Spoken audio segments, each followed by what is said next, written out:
Hello दोस्तों, मैं हूं आरके और आप देख रहे हैं पंचायत गिरी। आज बहुत दिनों से हम और आप देख रहे हैं कि किस तरह से किसानों का सरकार के प्रति विरोध जारी है और इसकी वजह सितंबर में आए 3 फार्म बिल्स जो अब एक्ट बन चुके हैं। आज मैं बात करूंगा उन्हीं मुद्दों पर कि आखिर ये एक्ट है क्या, इसका फार्मर्स विरोध क्यों कर रहे हैं, सरकार को क्यों लगता है कि ये एक्ट किसानों के हित के लिए है। आगे बढ़ने से पहले मैं बता दूं कि ये जो एक्ट है, इस एक्ट का मॉडल जो है ये अमेरिका यूरोप का कॉपी पेस्ट है, जो पूरी तरह से लगभग 7 दशक से फेल्ड होता आ रहा है और वही मॉडल हमारे देश की गवर्नमेंट हमारे देश में लाना चाहती है। खैर, आते हैं असल मुद्दे पर। सबसे पहले ये जो 3 बिल्स हैं, पहला farmers produce trade and commerce act, दूसरा the farmers protection and farm service act, तीसरा एसेंशियल कमोडिटीज़ एक्ट। ये जो 3 एक्ट हैं, सरकार का मानना है कि ये मुख्यतः जो छोटे किसान हैं उनके लिए, यानी देश में जो 86% किसान हैं ये उन किसानों के लिए है और उनके लिए ये लाभदायक होगा। तो आइए समझते हैं इन तीनों का एक एक करके मतलब, आखिर इनसे किसानों का फ़ायदा कैसे होगा, सरकार कैसे इस एक्ट का फ़ायदा किसानों के लिए बता रही है। तो सबसे पहले बात करते हैं पहले एक्ट की। इस एक्ट के मुताबिक किसानों को उनके प्रोड्यूसर्स को कहीं भी बेचने के लिए छूट होगी, वो देश के किसी भी कोने में बेच सकते हैं। इसके अलावा इस एक्ट के मुताबिक प्राइवेट मंडीज इस्टेब्लिश की जाएंगी। यहाँ आगे बढ़ने से पहले मैं आपको बता दूँ, अभी जो मौजूदा हाल में जो मंडी चल रही है उसका नाम है APMC यानी एग्रीकल्चर प्रोड्यूस मार्केट कमेटी, जो इस्टेब्लिश की गई थी 1950s में। इसे हिंदी में कृषि मंडी भी कहते हैं और इंडिया में लगभग 7000 APMCs हैं। यहाँ लाकर किसान अपने प्रोड्यूसर्स को मिडल मैन को बेचते हैं। इनके पास लाइसेंस भी होता है उस मंडी में ट्रेड करने का। इसके अलावा गवर्नमेंट का कहना है कि किसान अपने प्रोड्यूसर्स के मिडल मैन को बेचने से अच्छा वो सीधा प्राइवेट कंपनीज को बेच सकते हैं। जैसे एग्जांपल के तौर पे कोई आटा बनाने वाली कंपनी जो आटा बनाती है वो अभी इन मिडल मैन से लेती है, लेकिन वो डायरेक्टली किसानों से भी ले सकेंगे और किसान भी उनको अपना प्रोड्यूसर्स बेच सकेंगे।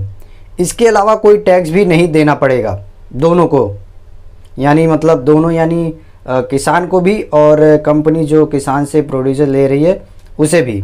अब बात करते हैं दूसरे एक्ट की।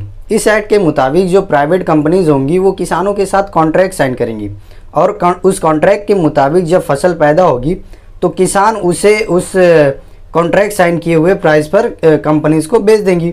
तो ये तो अगर देखा जाए तो अच्छा उस वक्त है जिस वक्त अच्छी फसल हुई, क्योंकि उस वक्त में होता क्या है कि जब फसल ज़्यादा होती है तो रेट जो है फसल का वो डाउन हो जाता है। तो ऐसे हालात में कंपनियां किसानों से जो फसल लेंगी उस वक्त किसानों को फ़ायदा होगा। अब बात करते हैं तीसरे एक्ट की। इस एक्ट का सिंपल मतलब अगर कहा जाए तो जमाखोरी।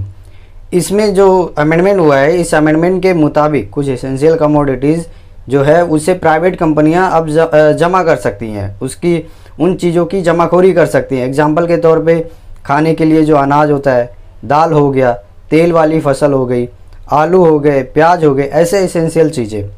ये थी सरकार की बातें एक्ट को लेके कि ये किस तरह से किसानों के लिए फ़ायदेमंद है। अब बात करते हैं फार्मर्स की, वो प्रोटेस्ट क्यों कर रहे हैं। तो सबसे पहले देखते हैं पहले वाले एक्ट में क्या कमी है। इस एक्ट के मुताबिक जो छोटे किसान हैं, जिनकी संख्या कुल किसानों से 80% है, उनके लिए ये सही नहीं है, क्योंकि वो तो छोटे किसान होते हैं और उन्हें अगर अपना प्रोड्यूसर सेल करना है तो प्राइवेट कंपनीज को ही करेंगी, क्योंकि वो APMC जा नहीं सकते। दूसरा डर ये है कि अगर APMC में नहीं जाएंगे तो सरकार APMC को मेंटेन करती है और जब APMC नहीं चलेगा तो सरकार उसे बंद कर देगी। इसके अलावा जब प्राइवेट कंपनीज प्रोड्यूसर लेती हैं तो उनको टैक्स देना पड़ता है और जब ये एक्ट लागू होगा तो कंपनीज को भी ये टैक्स देने की ज़रूरत नहीं होगी। गवर्नमेंट का ये भी कहना था कि वो ज्योग्राफिक रेस्ट्रिक्शन हटा दिए हैं और वैसे भी जो छोटे किसान होते हैं वो अपने प्रोड्यूसर्स अपने यहाँ ही सेल करते हैं।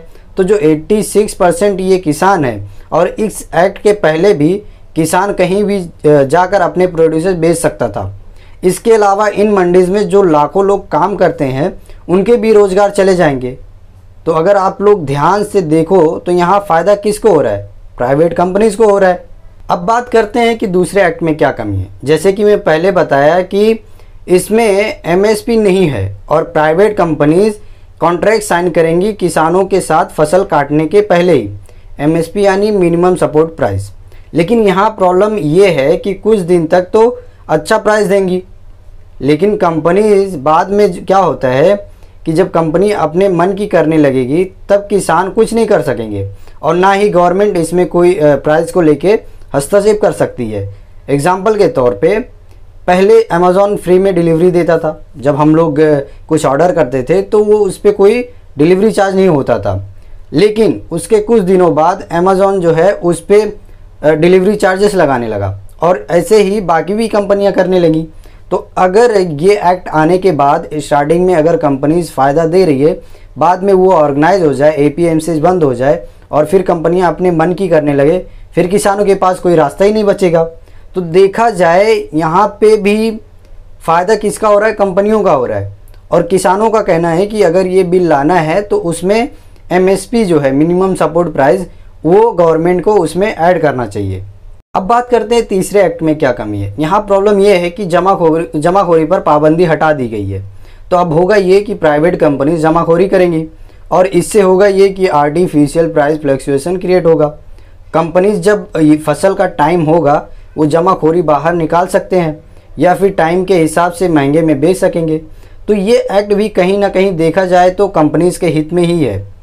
कुल मिलाकर अगर देखा जाए तो इसमें अगर सबसे ज़्यादा किसी का फ़ायदा हो रहा है तो वो है प्राइवेट कंपनीज, ना कि किसान। वैसे इस एक्ट को लेकर सितंबर से ही प्रोटेस्ट चल रहा है, बीच में थोड़ा ढीला पड़ा लेकिन अभी वापस से जोरों शोर में है, जिसमें कुछ सेलिब्रिटीज़ भी हैं, कुछ विरोध में है तो कुछ सपोर्ट में है।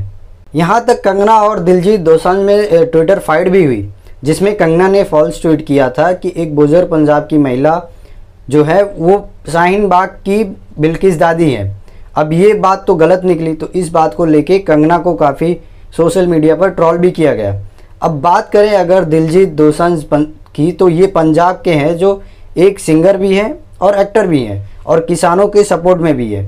इन्होंने 1 करोड़ डोनेट किया किसानों को इस प्रोटेस्ट के दौरान।